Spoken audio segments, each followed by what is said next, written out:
I'm Sarah Harper. I'm the Professor of Gerontology at the University of Oxford. If we look at what is happening in Europe, actually the UK is not doing particularly well, and we have, from a European perspective, one of the younger age structures. We have 25% of our population is over 60, and that is lower than countries like Germany and Italy, for example. So it's not just age structure, it's age structure in combination with a variety of other things. And this idea that if you have a large young population, you're going to escape from some of the issues around COVID is based on the idea that young people are not going to get it. And that may well be the case in the European context.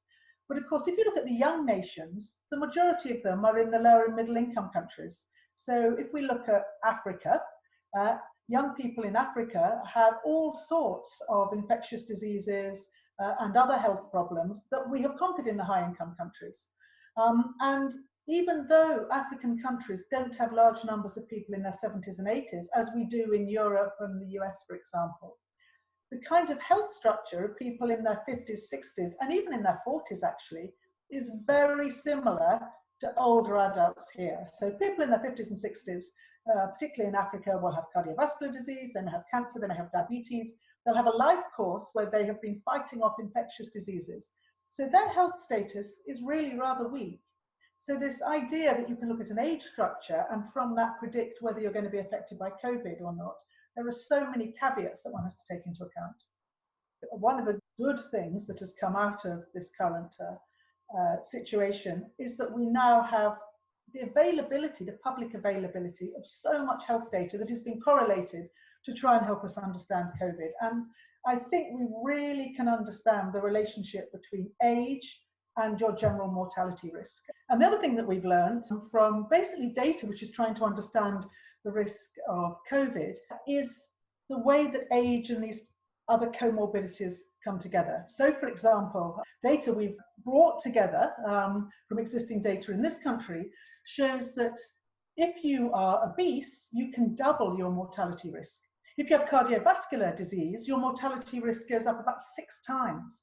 Very interesting statistics coming out about the difference between men and women, because we now understand that if you are, say, a woman in your early 60s, your mortality risk is the same as an equivalent male 5 years younger.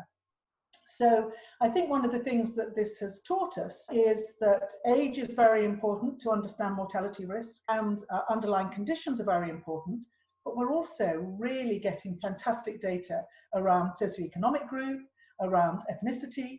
And so I think from a research point of view, the community will really benefit from this push to gather together all this data. I think one of the reasons why we're seeing so many different death rates coming out is actually the response of the different governments.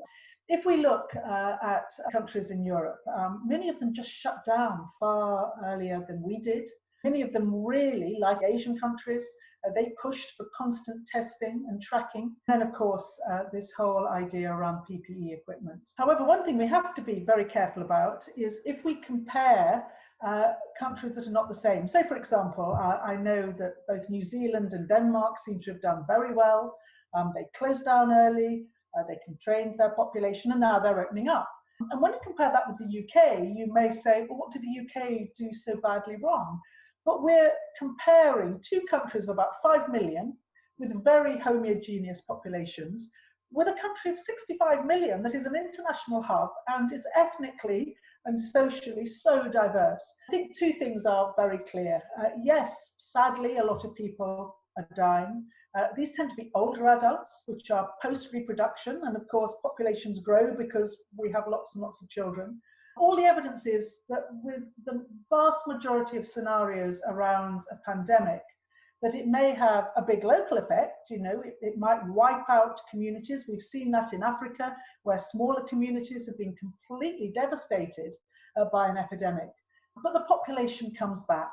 And I don't really think, given that older adults are typically the ones that are dying, that COVID is actually going to affect population growth really at any significant rate. I mean, one thing we have to remember, of course, is that if we look at the mortality risk of older adults, and it does increase with age, and then we look at COVID, what we're seeing is that many of the people who are dying have a high mortality risk.